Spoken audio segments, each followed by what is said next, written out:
Welcome to Down the Barrel Podcast with Jimmy and Dino. Get ready to dive into the wild world of Minnesota hunting, trapping, and wildlife.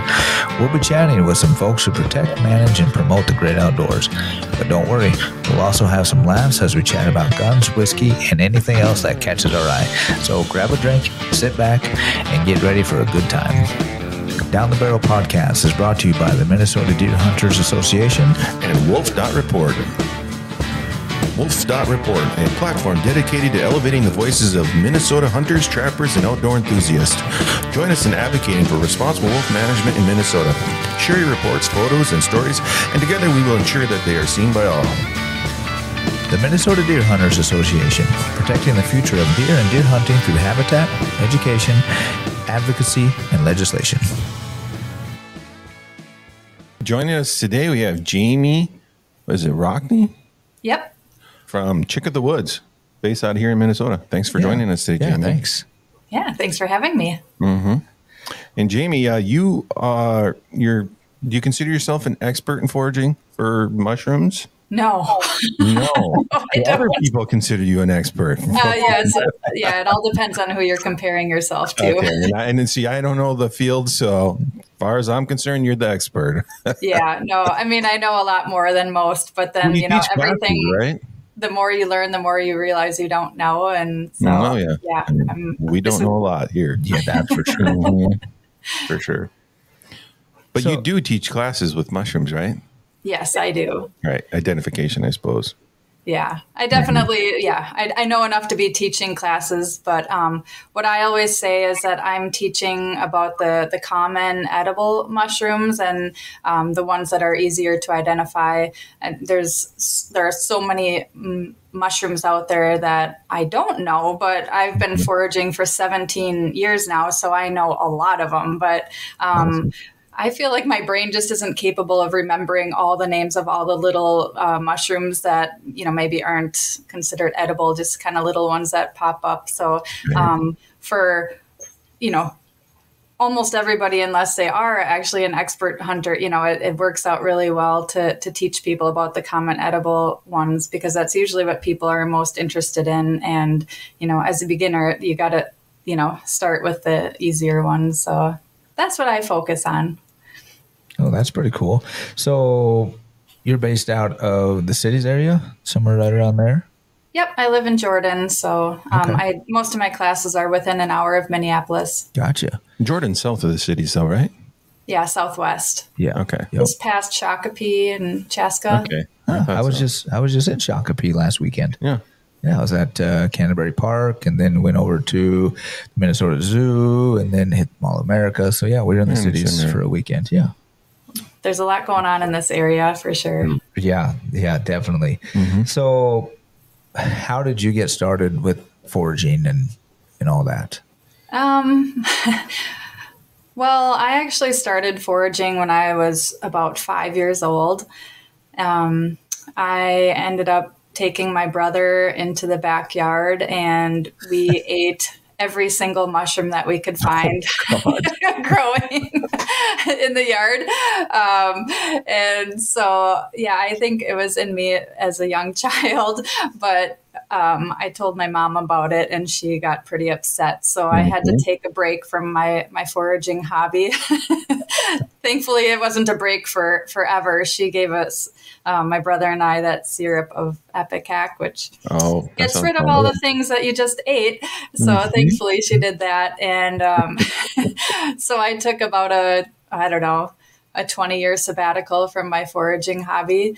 And then like most people get into it, it's usually somebody that takes you out mushroom hunting. You don't just decide I want to be. Kind of did, right? Yeah. So I went out with a friend, and honestly, that the first time that I went was not this it wasn't this light that happened I'm going to do this. We went out foraging for morels, and if you know anything about morels, they're really hard to see and they're really hard to find. And so we went out looking for hours, climbing up and down these steep hills, and we didn't find anything forever. And then when we did finally find them, I could hardly even see them when he was just pointing at them. And so it was kind of funny because I saw it and I'm like, what? That's them? Like, this is so stupid. Like, how could you ever find these things? So that didn't get me into it. But then that fall, he took me out looking for a much bigger mushroom called the hen of the woods mushroom, which is a huge, in comparison, mushroom compared to the morel. I've heard that it can be up to 40 pounds, but I usually find them within like 3 to 12 pounds. But, it's sometimes the size of a soccer ball or so. So they're a lot easier to find. Mm-hmm. And so once I found that one, I'm like, oh, I can do this. I wonder if I can find another one. And then I just like, I don't know, once I started finding them on my own, I got that, I don't know what it's called, like just the addiction, like, oh my gosh, the dopamine of finding it. And is it like treasure hunting kind of?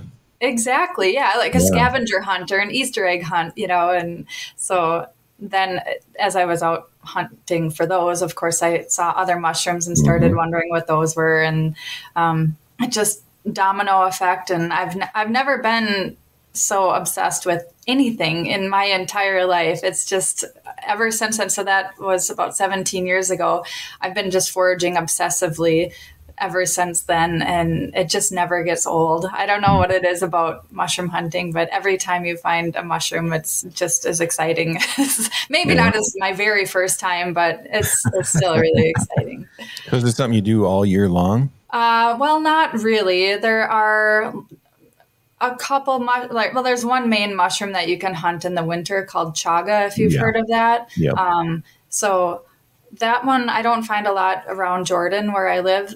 And usually you find those on birch trees, and there's a lot more birch trees in northern Minnesota. So I'll look for them on like a trip or something, but I don't really, I don't use chaga myself. So I don't look for it. So it's usually, end of March to beginning of April through, depending on the year, November-ish. Oh, wow.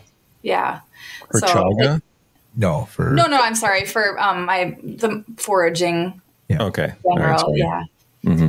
It'll start off with plants right away, and then it'll get into the mushrooms, and then I stick more with the mushrooms all year long. But when there aren't a lot of mushrooms, I'll look for more plants and berries. What kind of plants do you look for? Yeah. Well, in the spring, there's a lot of like greens, like the fiddlehead ferns and ramps and stinging nettle. Milkweed is coming out soon. So that's a fun one to eat, the milkweed pods. I love those.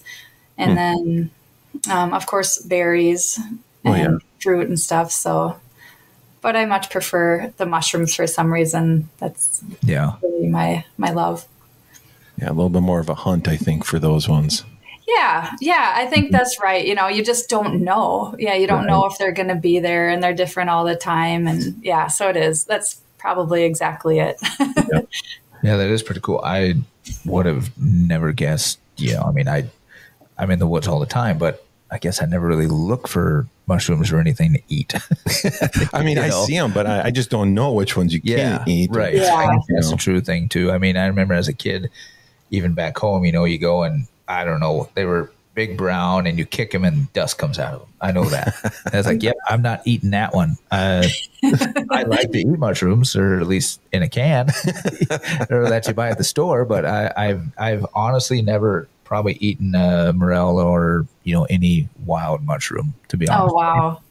Well, but I think I got to try. Yeah, I think it just goes hand in hand so much with the hunting, because you are out there all the time, and it would be such a nice, a nice little prize to find, while you're out looking for, for meat, and you find some mushrooms to go with your meal. That'd be pretty cool. So it's a slow process though, as you're out there, you'll see so many different kinds, and it's like, is that edible? Is that edible? And it's hard to get started, but, like I kind of mentioned earlier, you just start with the ones that are easier to identify, the more common ones, and ones that you can kind of target a little bit easier than just randomly running into them. Like if you're going to be out in the fall, maybe getting your deer stand ready, that one that I found that I first found. I don't remember if I even said the name, the hen of the woods. The hen of the woods, yeah.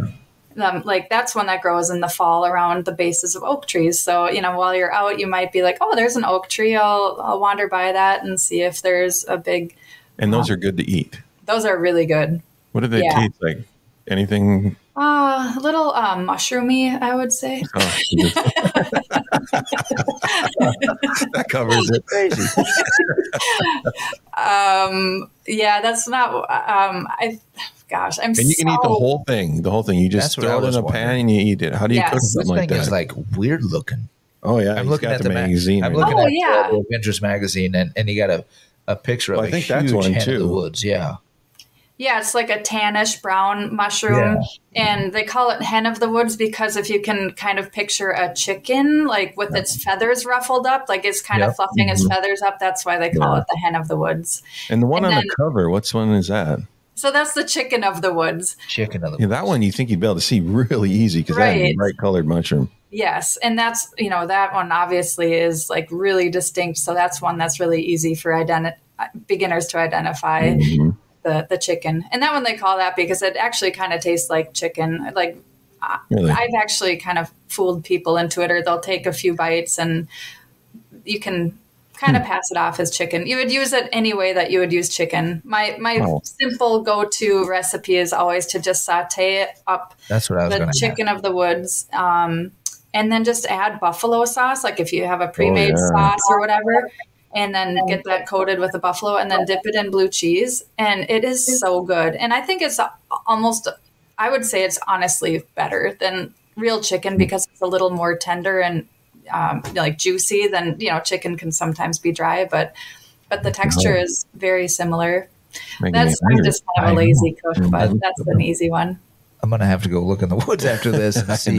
So how prevalent is, chicken of the woods or even, hen of the woods? I mean, are those pretty prevalent in this area or more southern Minnesota or just kind of all over? I don't know. What area are you in exactly? We're in Grand Rapids. Yeah, we're in the Grand Rapids area. Northern Minnesota. Yeah. Way up. You can find them up there. If you have oak trees, you can find them around there. Okay. I think they are a lot more common in the southern part of the state. More oaks. Yeah. Yeah, because I don't remember seeing a lot of them in the woods, but we do have a lot of oaks around here. We do. Mm-hmm. Yeah, I've heard of people finding them up there. I've never gone up there to look for that type of mushroom. I think you have a lot more pine trees up there, so we're kind of right on the edge where the pine trees start. Yeah. Mm-hmm. Okay. But where I live, I mean, I live in Jordan, and I could probably find I'll say 30 to 40, in the Jordan area, I have 30 to 40 different trees that I find them on or so that I know of,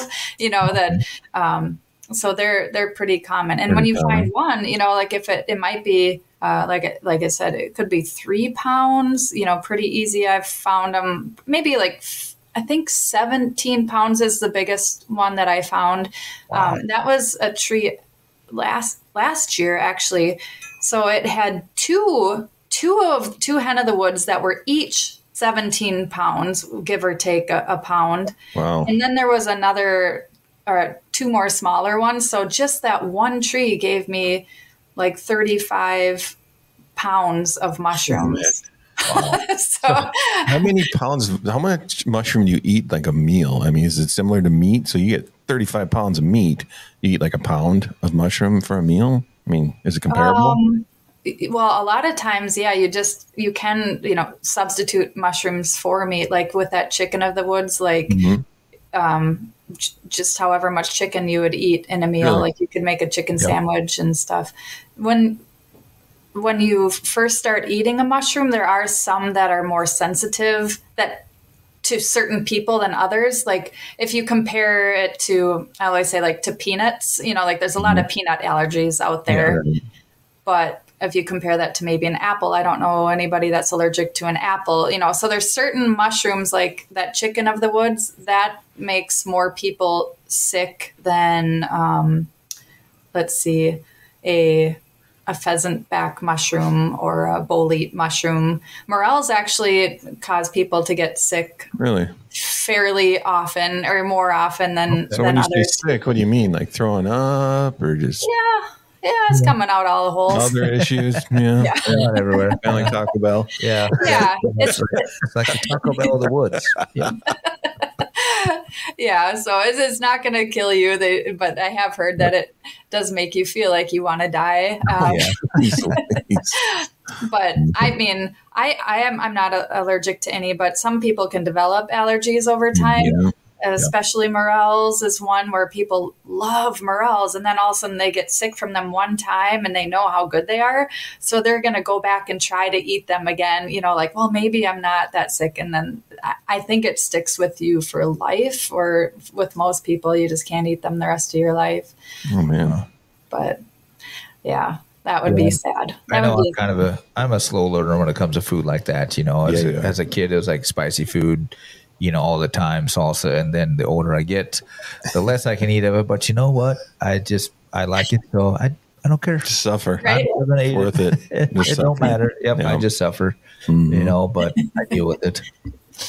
But do you do this full time? Is this like your full time gig? It is actually. Really? Yes. That's exciting. It was just over 2 years now. 2 years ago, I quit my day job to do this full time, which is kind of crazy. Like it's not, I probably, you can assume it's not a very good money maker, but I have been super, super frugal my entire life, and basically have next to no bills. And so it's something that I have just kind of taken a little bit of a risk on, quitting my job, knowing that I'm not going to make a ton of money to begin with, but hoping that it'll fruit into something that's a little bit more sustainable. Yep. But yeah, I don't do anything else. And don't ask me what I do in the winter, because I am busy all winter long. And there are no mushrooms to be picked, but I do a lot of those markets and things to try to advertise my businesses and sell like little trinkety things that, my artsy friends make and things of that nature. But yeah, I saw some, I think it was antler carvings on one of your pages. Yes. I saw it, but yeah. One of my friends from Missouri carves morels out of antlers. Yeah. Which they're so realistic looking. Yeah, they were very realistic. Yeah. Mm-hmm. So stuff like that will help keep you through the winter then, I suppose.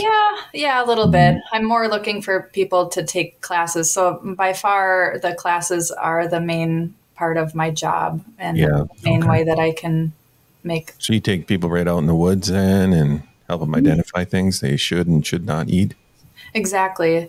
I do have some classes. I'll do some online classes and then some indoor classes, like in person with like PowerPoint presentations or things like that. But in the summer, when the season is right, what we normally do is we go and we meet at a park or some area that has woods, maybe a retreat center or something like that. And I'll usually take about an hour to talk about foraging, like the safety of it, which ones are deadly poisonous. And then I'll usually have samples of ones that I had found recently, like, okay, these are the mushrooms that are in season right now. And then we kind of pass them around and determine, look at them and so tell them how to identify them. And just kind of talk about any other questions that they have. So that usually takes about an hour.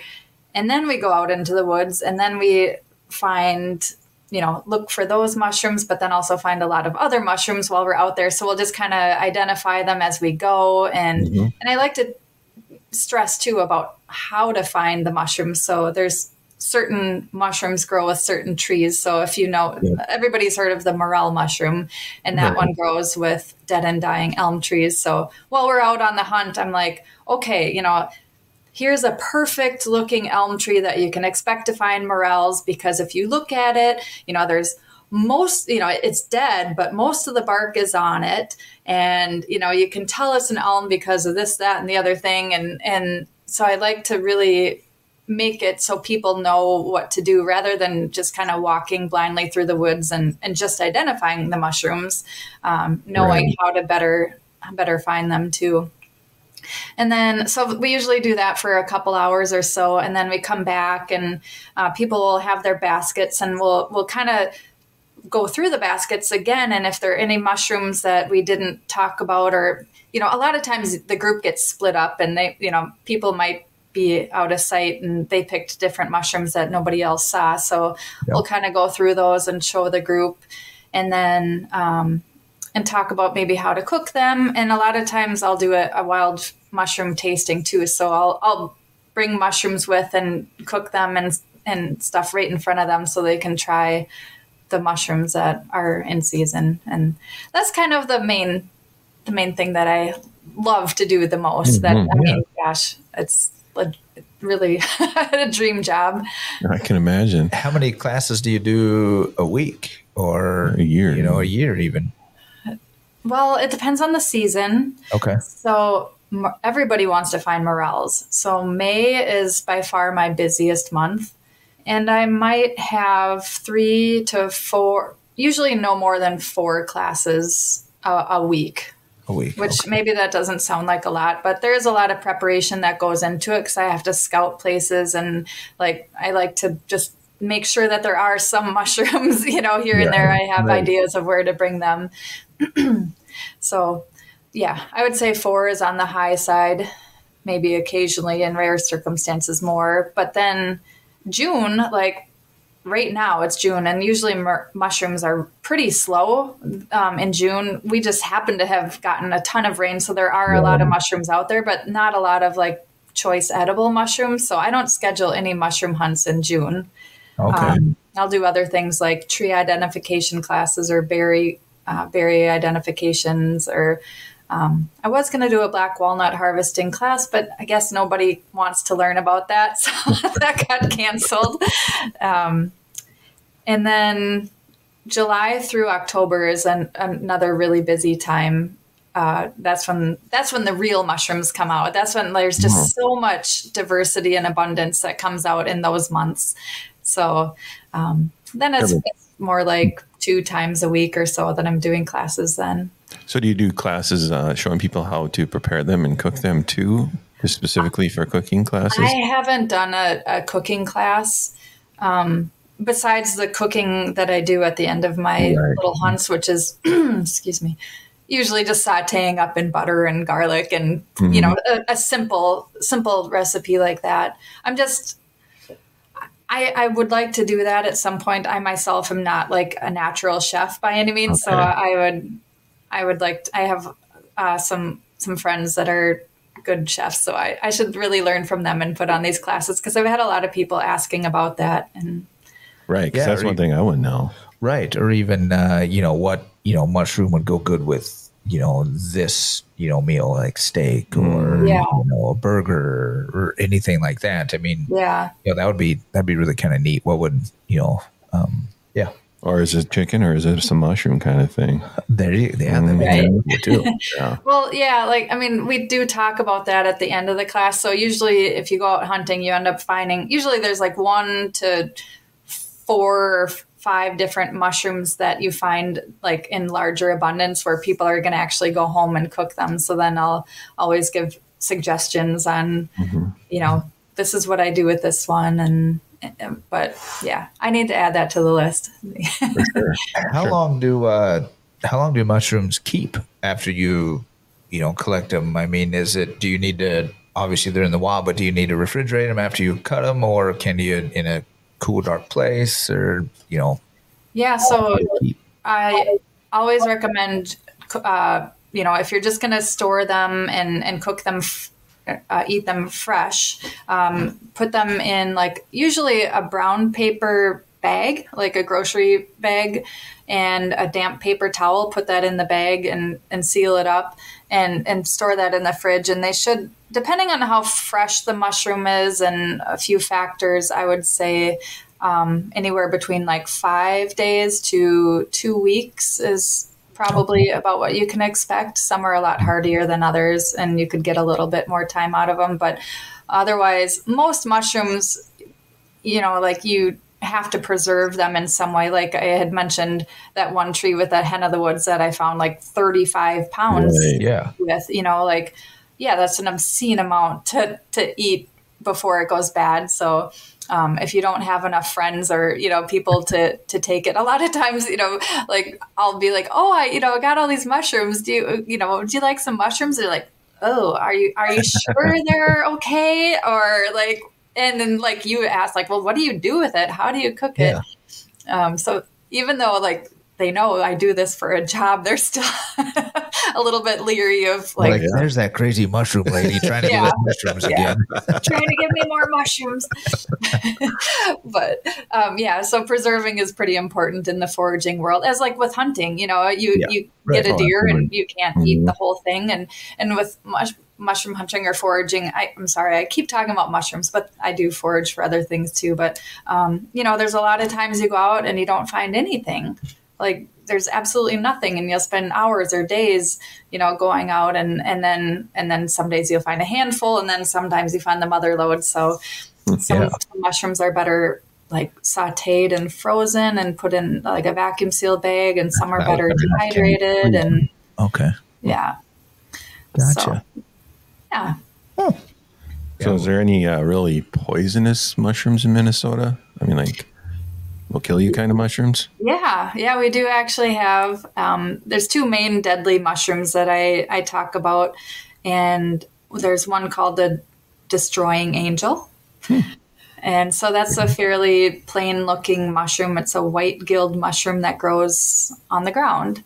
And so that's kind of gilled mushrooms in general are harder to identify. So as beginners, we're usually not identifying white gilled mushrooms that grow on the ground. Like I try to like, okay, if I happen to know what this other mushroom is, that's not the deadly one. I'm like, well, it's this, but for a beginner, like just don't deal with white gilled mushrooms that grow on the ground because it's just a dangerous area. Right. And then there's also the deadly galerina, which is a little brown gilled mushroom that grows on rotting wood. So if you find any little brown mushrooms, it's kind of just stay away from the little brown mushrooms also. So sticking with those like bright orange ones, like the chicken of the woods and the big puffball and even morels, there's really nothing that looks like those. So yeah, I had a friend of mine find a big puffball not too long ago. It seems like he posted a picture from around here. So this year, I think it was this year, but I could be wrong. It could have been last year. But yeah, the older we get, the time it's like, was it last week or last year? Pictures on social media. I don't know. It could have been last year he found it, but I don't know. But it was a very big white thing. Yeah, last year was just because it was big. Yeah, last year was a great year for the puffballs. I have found them in May or June, but usually they're more of a summer or fall mushroom, but they can grow any time of year. Well, it could have been last year that he found it, but yeah. So what do those things taste like? Nothing really. They're kind of the tofu. Yeah.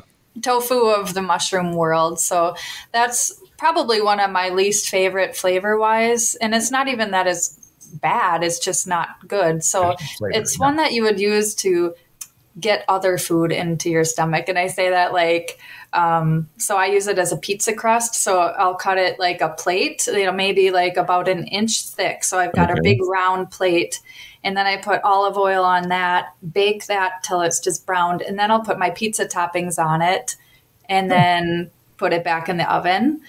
And then you've got, this pizza, and it's granted that the crust, it's the crust, but it's a little more floppy than a regular pizza crust. So you just eat it, maybe with a fork and a knife, or just know that it's not going to be exactly the same, but so that's sort of a good way to eat it because there's so much of it when you do find it. I suppose you don't want to waste it.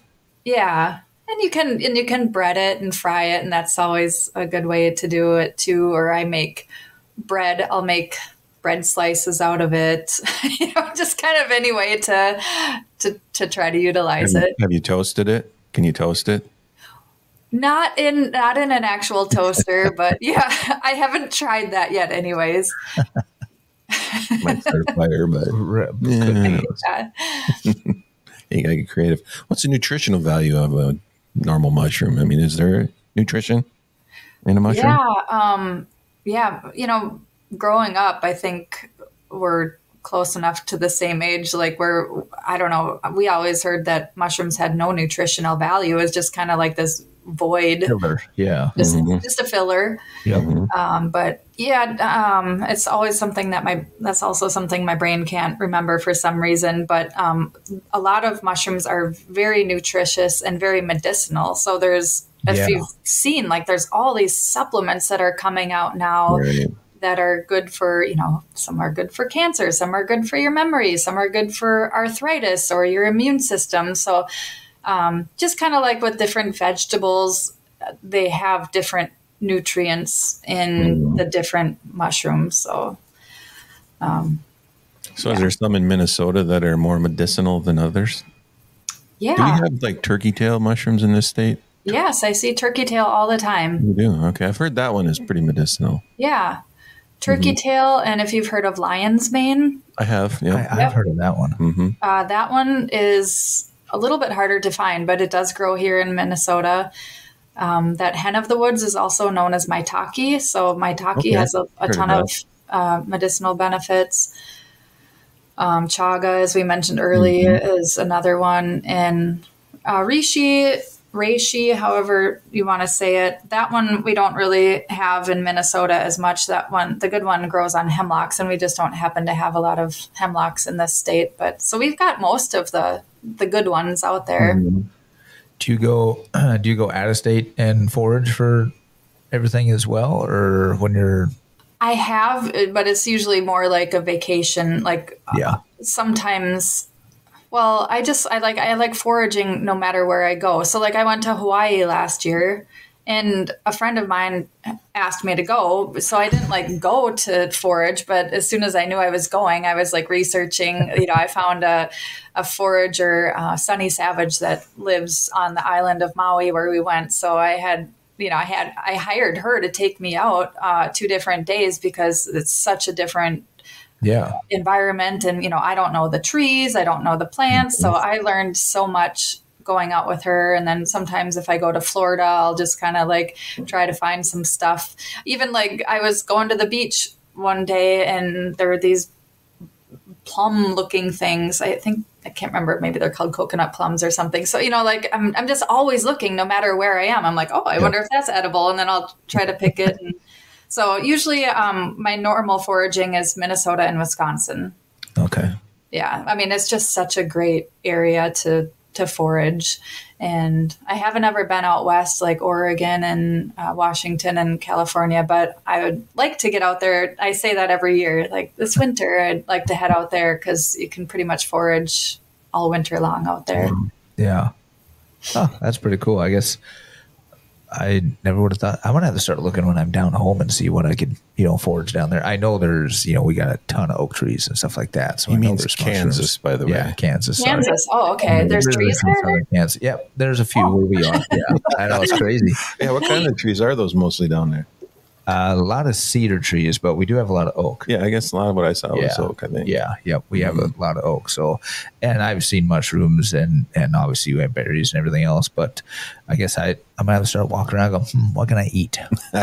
Yeah. Well, what you could do, I don't know if you're into social media at all, but you can look for mushroom pages, like group pages. So Minnesota has a ton of different pages, like Minnesota mushroom foraging, or I don't know, they've got all these different names, but if you join those, like if you joined one in Kansas that's kind of in your area, then people are posting on those pages all day long, like ID, please, what's this? Or I found this. And so people are posting what they find. And then, of course you have to be careful, but, people will comment like, yes, it's edible. It's called this, it's called that. But that's a really good way to learn what's growing at that time. And like, oh, this is out. Maybe I'll spot this. Yeah. I'd post up with some guy, go like, yeah, you can eat that. And I'd eat it and I'd die. Like, boy, that would be my luck. Everybody say, yeah, don't eat that. I was like, yep, I already ate it. Yep, good luck. I want to Please don't do that. That's like, that's what people, they always say, oh, I would just pick the wrong mushroom and die. It's like, well, no, I'm not just walking around popping mushrooms in my mouth. Like, and I have no way of knowing, but just by looking at a mushroom if it's edible or, like I don't have this innate ability to sense if it's dangerous or not, like animals somehow can with plants and stuff. But it just takes time. Just don't eat it unless you're 100% positive, please. I always thought that if you see the animals eating it, it's probably safe for you to eat. Yeah. Actually, that's not even a good. You can't even go by that because they have a totally different. Well, I don't know. That's just what I was told. No, it's not true. Would you eat a rotting carcass? Because no, I'm just saying. I was talking about mushrooms. Because squirrels are always taking mushrooms and trees and eating them and leaving them. I assume those ones are safe. No, it's not. Squirrels aren't very not smart. Necessarily. I've seen mushrooms nibbled on that are not safe for people to eat. Yeah, definitely. That animal's probably no longer with us. Then, right. Dropping from trees. I do remember making a post one time, and I had found some of those deadly gallerinas, and like within 5 feet of that tree, there was a dead deer. And so really?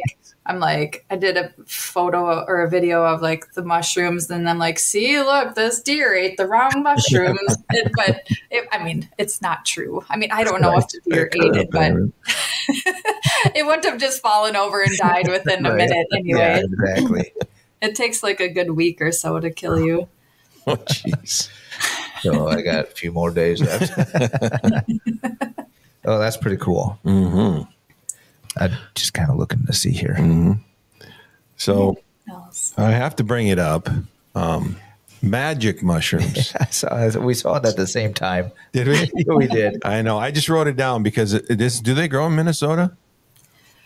Okay, so I'm not real familiar with magic mushrooms, honestly. I'm not just saying that. They do more so grow, I believe they grow out west a lot more, kind of the more traditional ones that people would buy. But I've heard that there are one or two that contain the psilocybin, and please don't quote me on this, but I think there's one or two that have the psilocybin in it in Minnesota. And then I do know of some other mushrooms that are magic mushrooms that aren't like the traditional, the ones that you would buy. So there's one that I find fairly often called the Big Laughing Gym. And so that doesn't have the psilocybin in it, like the traditional magic mushrooms, but it has a different compound in it that will get you high, just not as high, and it's a different trip, I guess. Okay. So I know some friends that have tried it. Yeah. And they said it's kind of more like a tamed down version of the ones that you would buy. Now I've heard of one, and I don't know if it's around here, and I would say the name, but I would butcher it so bad that I'm not even going to try it, but it's red, white dots on it. Yeah, the Amanita muscaria. That's what I was going to try to say, but I can't even spell that. Do we have that in this state? We have a version of it, so we don't have the red one with the white dots. We have some that are more yellow or even orangish. Okay, I think I've seen some of those. Yeah, I'm always looking for red ones, but I've heard lots of stories about that one with the reindeer and all that stuff. Yes, yeah, it's an interesting story if you look that up. That they like it a lot. That's why the reindeers fly, long story short. Right. I heard that too. I've read that story. Yes. Boy, I must be, but I've never heard that story. Well, I mean, what I heard was these reindeers eat it naturally, right? Mm-hmm. And I don't know if they like getting high so much or what it is, but I also heard that they will like drink urine that has it in it because they like it so much. Have you read that or heard that? Yes. Yes. Now, is it the deer eat the... I mean, people will drink urine of the deer that ate. Maybe that's what it was. Yeah, that makes sense. Yeah. Yes. And maybe that makes it safer or something, because I think it is poisonous, but if you process it somehow, I don't know. I've read it and listened to all kinds of books about that kind of stuff. So, yeah. Again, I'm not real real experienced in this subject, but there are certain ways that you can prepare it to eat it and not like have any sort of effect. Right. And you can actually eat it like a regular mushroom, but then there are certain ways that you prepare it so you can actually get high off of it. And like you said about the whole drinking the urine thing, and I don't remember the exact story. I think it was like the poor people back in the day, like that they would do that. Yeah, I don't know. Gosh. I didn't know it was the reindeer were getting high on this mushroom and something to do with the urine was being used to get high. They probably use it as a different form of alcohol, I'm guessing. Or somehow to get high. People get desperate, I guess, up in the North. Yeah. There's nothing else to do. Watch reindeer run around and eat mushrooms and hey. I've read that a few times, and I need to read it again because usually I'll read that around Christmas or so, and then it kind of escapes my brain, which is one of the reasons why, like you asked if I was an expert, I'm like, no, I'm not. And my memory is like so bad. I need to it takes me a long time to remember the names of mushrooms and just remembering things in general. So I tend to forget some of those details in the story. Find those medicinal memory mushrooms. Those ones. Yes, I know. I do actually take that one. That's the only supplement that I take is the lion's mane. So this is about as good as it gets.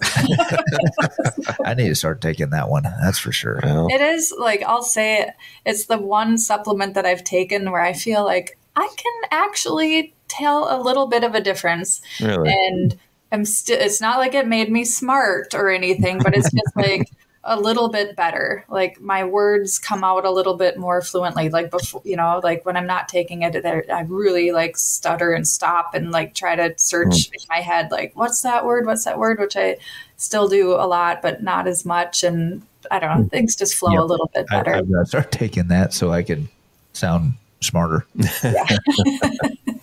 Yeah, the only one I've done is I used to drink a lot of chaga tea myself. Oh, yeah. I've never had chaga tea.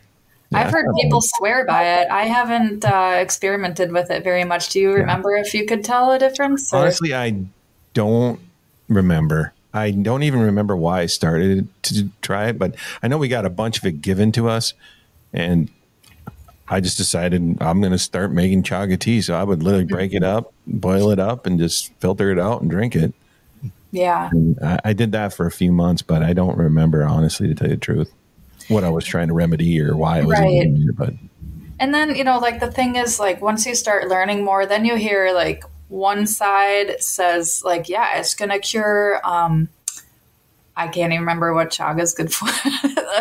It's going to cure your cancer. Right. Yeah. And then and now recently I read something that there's actually some sort of toxins in the mushroom itself, and you shouldn't have it daily because then you're continually building this up in your system. So if anybody is out there, that takes chaga on a regular basis, Forager Chef is a really educated guy, and he has an interesting article on it. So if you search Forager Chef chaga mushrooms, I think he talks about that chemical that's in the mushroom, and he'll tell you much better about it. And then, just to make a decision, because, people will jump on that bandwagon these mushrooms are great. They're going to save the world. They're going to soak up all this, the toxins in the ocean and save us. And it's just how it seems to be. It's usually a bit of a stretch, but yeah. But I do think, mushrooms, I think, are actually very, very good for you. But they're a curious thing because they're not really a plant, are they? No, they're not. Right. And in fact, they're considered more closely related to humans than plants because they breathe oxygen instead of carbon dioxide. So yeah, I think I read that or seen it on Discovery Channel or something and thought that was pretty wild. Mm-hmm. And plants get their energy from the sun, and then they can photosynthesize, where mushrooms actually live in their food. So they're just constantly absorbing the food that they live in. So more like we need food to get energy. They need the food to get energy, and plants do that, magical process of photosynthesis and stuff. Yeah. So they're interesting and unique, and there's probably a lot about them we don't know, I would imagine. Yeah. I've heard something we haven't even identified 90% of the mushrooms that are Wow. that are out there. Like there's so many. And the thing is, usually mushrooms, so the mushrooms that we're talking about, these are all like the fruiting bodies of the organism. Right. You usually can't see the mushroom. It's in the ground or it's in the tree. And not every fungus grows a mushroom, that fruiting body. So sometimes like, I mean, it could just be somewhere in the soil that people haven't like run into yet and tested. So because it's like that white mycelium that's under the ground. That's actually the mushroom or the fungus or whatever you want to call it. Mm-hmm. Yeah. Like, I mean, just like any, like like an apple tree, it's a tree all year long until, then it grows the apples. So the mushrooms are like the apple. And I don't know if that's a good comparison, but. Kind of like the flower of the fungus, maybe. What's that?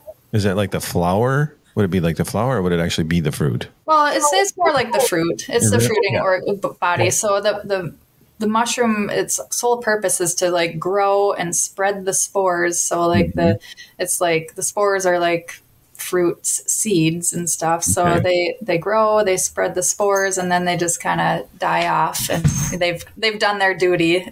So that's what I think is really cool about mushrooms is like, for one, if you go back to comparing it to an apple on an apple tree, so the tree is like that mycelium, the whole fungus that's growing underground, and then it'll grow a mushroom or an apple, and you can pick like every single apple off of an apple tree, and you're not going to harm that tree. It's going to grow apples again the next year. So even if you pick every single mushroom, you're not harming it. And so I think it's just like a really sustainable way to eat food, and maybe even more sustainable than even eating the apples, because if you think about the apples, they kind of need to spread their seed. So the apple would need to fall, and then the seed would need to grow another tree somewhere else, where the mushrooms, they're dropping spores when they're really small, they're not, but when they get to a certain stage, they start dropping spores. So those spores are getting spread by the wind and, mostly the wind, or they're dropping down, maybe carried on animals and bugs and stuff somehow also. And then, so we'll pick these mushrooms even after they've started spreading the spores. So you're really, it just seems like you're really not disturbing nature that much. And that mushroom was going to die in a few days anyway. So that was going to be my next question. So when you pick the mushrooms, they wouldn't grow back like an apple tree would the next year in the same spot, would they? They would kind of spread because they're spreading their spores. No, they would grow in that exact same spot. Okay. Yep. Okay. Mm-hmm. Yes, exactly. Okay. And then on top of that, you said, the mushrooms, they would probably die in a few days. So life expectancy of a, mushroom? So depending on the mushroom, some of them will just grow for like a couple days. I'm sure there's some that only grow for a day or so. They'll pop up and die in a day. But the ones that I'm hunting are usually, I would say, within 4 days old to maybe 3 weeks for some of the longer ones. That would be a pretty old one. But like the chicken of the woods, we'll say, for example, like if you'll start seeing this white blob like growing, from the tree, and usually it's kind of unidentifiable at that point as even a mushroom. It just looks like this blob. Then that one will be probably prime eating in like 4 days. Okay. And then maybe day 6 or 7, it's going to be too old and woody that even if it's not like bad, and if there's not a lot of bugs or anything in it, it'll still be too old and dry to eat. Gotcha. But maybe a hen of the woods, I would say that maybe 2 weeks old would be, like if it's, sometimes depends on the weather. If it's a really cold time, then they don't grow as fast and drier. So it could be good after 2 weeks. So do mushrooms generally have a companion tree that they grow on, or is that pretty random? That's a great question. Yeah. There are kind of 3 main different types of mushrooms, and one is called a saprophytic mushroom, so one that breaks down wood, it decomposes wood. There's a parasitic mushroom that will attack and kill like a tree or a plant or something. And then there's what we call mycorrhizal mushrooms, which grow on the ground that are usually usually have a symbiotic relationship with trees. So to answer your question, with the ones that grow on the ground are usually associated with trees.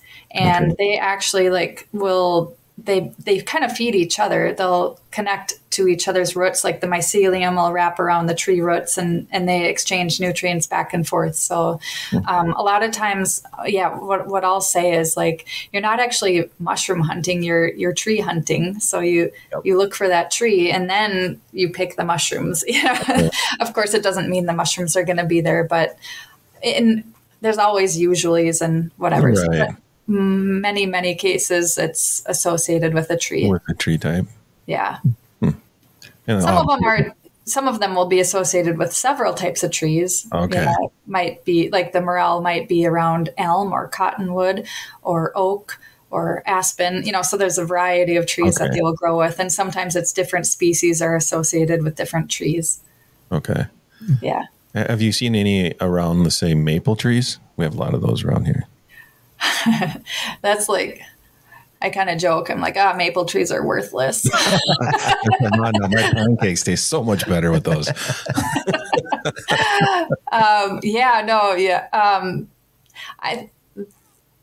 There are a few mushrooms that I believe will grow on like dead maples, but live maples, I don't find many good mushrooms that I can think of that grow on live maples. There's one called northern tooth fungus that kind of looks like an albino chicken of the woods. Some people will think it looks like chicken of the woods, but it's all white. So that would be one that I find on maples a lot. But if there's a dead one, you can find that lion's mane growing on dead maples or oyster mushrooms. Those are the two that pop into my head. But a lot of mushrooms can grow on dead trees. But I don't. If I see a maple forest, honestly, I'm not going to waste my time going through there. The heck with that place. That's most of my property. So you really need to know your trees to be able to kind of start foraging for mushrooms. Sounds like it'll help. Yeah. It's Because I'd walk absolutely somewhere and be like, I can't find any mushrooms. Oh, duh, these trees are worthless for that. They're Maples. all maple trees. yes, exactly. I always say that it's the number one thing you can do to increase like the number of mushrooms you find by learning your trees, which is why I have that tree identification class. It just sounds boring and nobody wants to come to it, but it's really, really important. I used to be super obsessed with identifying trees, and I can hardly look at a tree without just naturally like trying to identify what it is. And it was my favorite class in college. And I had posters on my wall of like tree silhouettes so that I could identify trees just by the shape of the tree, no leaves or anything. Just, Wow. So Posters of tree silhouettes. All right. Yeah, right? Every college kid had posters of tree silhouettes. Well, that's something I need to get better at is my, trees. I don't know how many times even us hunting, you got to walk over by, that pine tree or that white pine or whatever. It's like, dude, it's a tree. I don't know what tree, Yeah, it's over there. I saw it over there by that, big pine tree. It's like, I'm pretty good with the pines, but I don't know. Tree's a tree to me. Right. Yeah, and people say pines. I'm like, is it a pine or maybe it's a spruce or a fir? Like, because, they're not all pines, all the needle ones. Is there any mushrooms associated with pine trees? Yeah, there's quite a few. Is there? Mm-hmm. You can actually find morels that grow near pine trees. So. Yeah, and I've seen morels around pines up in the boundary waters before. So, chanterelles grow around pine trees. Yeah, my mushroom hunting buddy, he does talk about chanterelles a lot. Yeah. So I myself, just based on where I live, I don't have a lot of pine trees around here, so I'm not as experienced with hunting in the pines. So also can't speak a ton about that. Right. But yeah, there definitely are. I think the deciduous trees are, well, I don't even know if they're better. It's just like different areas have different mushrooms. So Well, I think there's more in the deciduous areas that I've seen anyway, because where I live now, there's a mix. I mean, honestly, where I live, there's more deciduous, but just a few miles up the road, it's more conifer forest. So there seems to be more mushrooms around here, and I don't know why that is. Yeah, I think so too. Mm-hmm. So you touched on your education with, the trees and everything. So what is your educational background? Well, I did get a degree in natural resources and environmental studies. Okay. And then an emphasis on soil and water conservation. So my career was doing water quality and conservation for, I guess it was 19 years before I quit. So very much, into the outdoors and natural resources, which kind of goes hand in hand. But now I'm more on land than the water. Well, that's pretty neat. Mm-hmm. Yeah, it was a great job. It really was. Yeah. So we kind of got introduced to you, obviously, through the Adventurous magazine. Right. Yeah. So how did that all come about with you? I mean, it's a great picture of you on the cover of the latest, the spring issue. So how did that all come about? Well, actually, I don't know if you guys were there or not, but I was at the Deer and Turkey Classic in Shakopee, and that's where I met Jen with the Adventurous magazine. I don't know how to say her last name. Pudens, do you know? Pudens, yeah. Pudens. So she stopped by my booth, and she's like, wow, this is really cool, and just, so her magazine is, I don't know if you all know, like, is a women's hunting and fishing magazine. So I guess just being a woman, and like she hadn't had a foraging article before, so she was just wanted to put a little bit of diversity into her magazine. And so cool. So you actually had a booth. Where was your booth at? Well, I wouldn't be surprised if you didn't see me, because we were in the kids zone. We walked through there a couple times. MDHA sponsors the kids zone. Yeah. Oh, really? Yeah, we were there. Oh, well, I was there. Yeah. I'm trying to think of, I don't even know the booths there that was were like some bronzing antler people there. Right next to him. I was I was thinking that you were right next to him, because that's how I was kind of picturing the kids zone and walking through it in my head, but like, I think you were right beside the bronze antler thing. Yeah. Mm-hmm. Yep. Yeah. Huh. Yeah. So I went there. Like I had said, I'm like, well, I just feel like it would be a good fit to kind of like reach out to the hunting community. And like in my mind, like it just makes so much sense, because you guys are out in the woods all the time, and it would just be so natural for you to, learn, because you guys know so much about the wilderness and forests, and you have to know about, I'm sure, like, I don't know a lot about hunting, but probably deer or whatever animals you're looking for, like certain type of habitats, and so you're really just aware of everything. And you like to eat naturally off the land, and I think it's a smart and logical step to eat some mushrooms too, because we see them out there. Well, yeah, exactly. And scouting, like we talked about earlier, and everything, and even introducing the kids into it a little bit more, just to know more about what's in your woods, right? And to know that it's possible. Yeah. Even I don't know if they even would know that. They probably wouldn't. And then you could teach them at if you can get them early. I mean, obviously everybody can learn about it, but I'm envisioning forkhorns, right? And kind of a new introduction in forkhorn camps about foraging. I know they do touch on a little bit, I remember, but this might be something that we can definitely, it's definitely a talking point for sure. Yeah. I mean, it just kind of like brings it all together, right? It's like, like you wanted to learn more about trees. And so then like, as you're out in the woods, you can start like looking at the trees and identifying those more, and like it all just seems to come together perfectly. And like you said, the other plants, because you forage for other plants. Yes, absolutely. Because sometimes the mushrooms are, it's been a drought the last few years, and there were hardly any mushrooms, but the plants are always there. Like you can really count on those. And in fact, the berries were were great last year, even though it was a drought, which I learned from Sam Thayer. He's kind of the god of the edible wild plant world. If you have a late spring, you have a better berry season, because like if plants start growing early and then they get a frost, it kind of damages the leaves and things. So it kind of sets it back. So that apparently is why we had such a good berry year. And if you remember last year, it was like a really late spring. Yes. Yeah. Well, that explains that. We had lots of blueberries behind the house. Yeah. Yeah. Awesome. Yeah, it's crazy how it all kind of circles around and connects. Yeah, I think they call it Circle of Life. Circle of Life, right?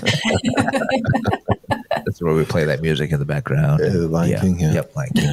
Yep. I'll put that up. I'll put that in there when I edit. Do that. I'm totally gonna. Awesome. Well, I don't know. Is there anything else we need to cover? Yeah. I guess one good thing would be how can people learn about your classes? Right. How can they get a hold of you? Anything like that? Yeah, well, thank you.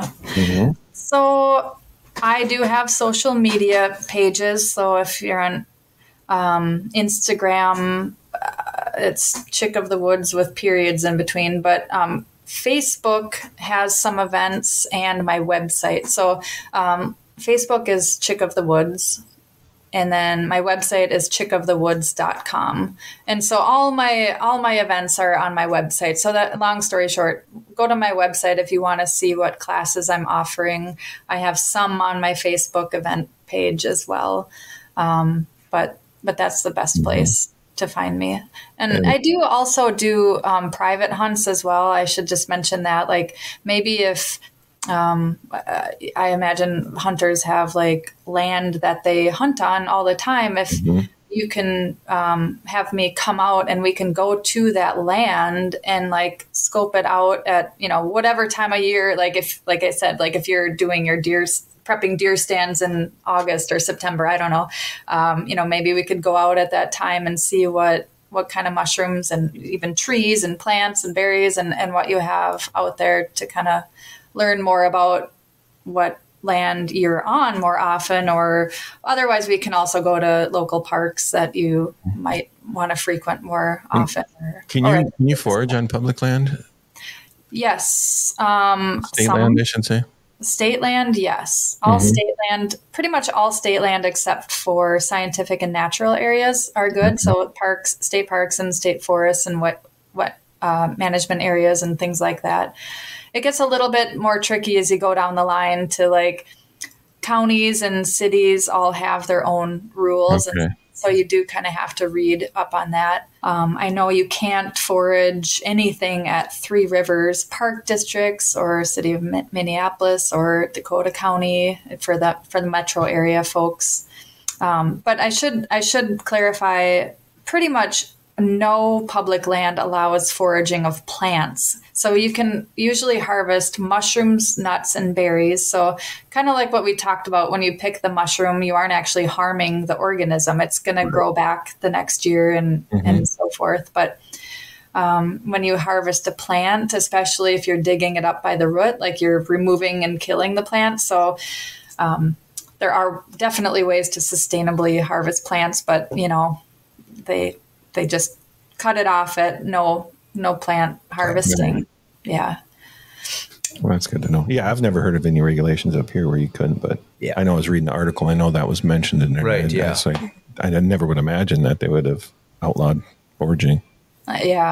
State forests, you can get permits to harvest some plants. I haven't ever looked into that, but otherwise private land is the way to go if you want to harvest any plants. Right.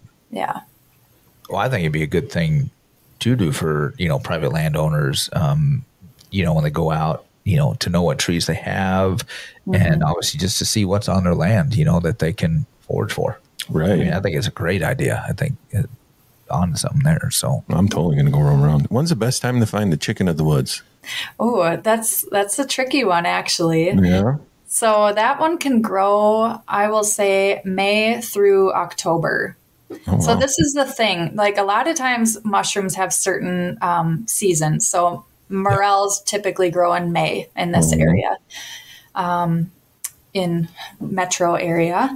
And chicken of the woods, the thing is, if you like, you kind of have to stumble upon them. You don't go out at a certain time to look for them. But the thing is, if you find a chicken of the woods and you find it and it's fresh and perfect, it's going to grow at that same time every single year. So say you find that chicken of the woods on June 1st. I would expect to find that mushroom growing, within a week, give or take, of June 1st, until that tree is basically depleted of nutrients and it no longer grows anymore. And same thing, if you find it in September, it'll grow in September. That's, in my experience, that's what happens with the chicken of the woods. So it's one mushroom. It grows all year, but it's tree specific. Most mushrooms are not that way. Right. Yeah. So you have a bunch of secret spots, you're saying, for chicken at the woods. Like, oh yes. Sometimes, yeah. Mm-hmm. So if you have Onyx, I would use your Onyx app, and what I do is I use the little chucker. There's like the different symbols that you can use. And so I use the chucker because it looks like a chicken. And then I do it like a yellow color. Okay. So that way, like when I see the yellow chucker, it's like, okay, that's a chicken. And then, when you save that waypoint, it'll date it. And if it's not fresh, like say you found one that's older, I would change the date, because you can modify the date and put it to when you think it was fresh. Like maybe you just think you're a week or two old. I would put that date a little bit earlier, so that when you look at your waypoint, like you can just be like, oh, when was that one fresh again? Like, then you do those ones only grow fruit like once a year then? Those big chicken of the woods? It's like once a year, done. Then next year you got to come back. Okay. Yeah. I've never found one that has grown more than once a year. Okay. A certain tree. Yeah. Interesting. Yeah. That's pretty. Yep. If it's a nice weekend, I'm going foraging. Oh, I know. I'm going to go walk behind my house today, I think. It's seriously addicting. Oh my gosh. I don't know. I'm not the only one. I take people out on these hunts and they're like, Jamie, I've got a new hobby. Like, this is going to be my thing. This is so cool. And like, that's by far the best part of my job, is seeing these people like just get so genuinely excited about something so simple. We're just walking around in the woods, finding mushrooms. But I think it's just like, it's in us. We are hunter-gatherers, and it's like this sort of weird. I imagine it's the same as when you get a deer, or find any sort of thing that you're hunting for. But that thrill of the hunt, and just like finding something that you can take home and eat, and it's delicious, but also just being in nature. Like, as it's just like, it's so relaxing, and your anxiety just kind of goes away, unless there's as many mosquitoes as there are right now. I can imagine the mosquitoes.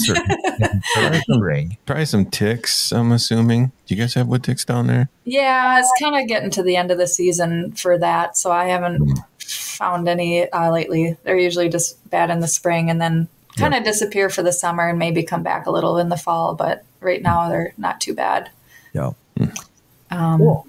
But yeah, anyway, so it's just so fun seeing people light up, and it's truly like maybe there's a better word, but it's addicting. Like, yeah, I can see, especially if you go out there and you actually find some, right? Yes, score, Yes, that makes it. And I'm sure you get people from like all walks of life that do your classes. From all walks of life, all ages, all different people.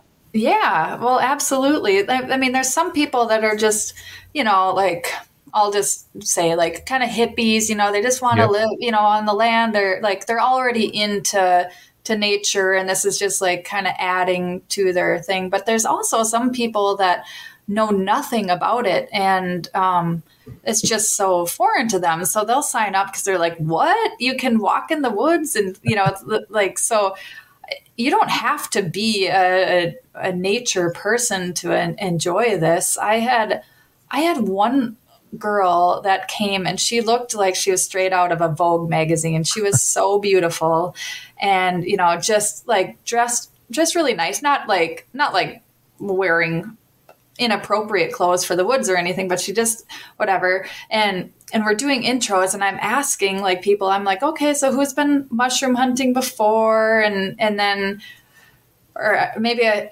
whatever, I asked like, who's never been mushroom hunting before? And she raised her hand. She's like, well, I've never walked in the woods before. I'm like, wait, what? Like, she had never walked through a forest in her life. She lived in Chicago and just like was a complete city girl. Pavement princess. Yeah, but she had so much fun. Like I remember finding this, it was a hen of the woods. It happened to be, and she was like jumping up and down, clapping when she found it. It just like had the best time. So yeah, it can really be for anyone. Like, seniors, it's good for seniors because you're just walking really slow. We're just like at a snail's pace, and we're not doing anything grueling or, it's just slowly as you can possibly walk, because the slower you go, the more mushrooms you find. Or but kids, I have a lot of kids that are really into mushrooms too. Like sometimes 5-year-olds will come with, and they have a great time. So they're a little closer to the ground. They might have an advantage, right? Yes, they are much better at finding mushrooms than we are. For sure. Oh, that's cool. Well, that's awesome. Mm-hmm. Well, I suppose we can let you get back to your rest of your day. We appreciate you joining us and learning us a little bit about foraging and mushrooms. Well, I'm excited you wanted to talk about it because I love talking about it. It's like the only thing I know how to talk about these days. Well, we're going to have you back to this fall, so we can tell you if we found anything. Yes, exactly. Oh, We're gonna end up doing our own little foraging at some point here, and we'll definitely have you back this fall. See how your season went a little bit more, and if you'll come back, if you'll come back, and we'll see. We'll see. No, that's great. Well, we appreciate it. Awesome. Yeah, it was fun talking to you guys. Thanks for having me. Yeah, thanks for coming on and putting up with us. The Minnesota Deer Hunters Association and Wolf Dot Report proudly sponsor this podcast. However, please note that the opinions, topics, and guests featured may not necessarily align with the views, beliefs, goals, or mission of our sponsors. The Minnesota Deer Hunters Association has been building our hunting and conservation legacy over the past 40-plus years through habitat, education, advocacy, and legislation in Minnesota for Minnesota.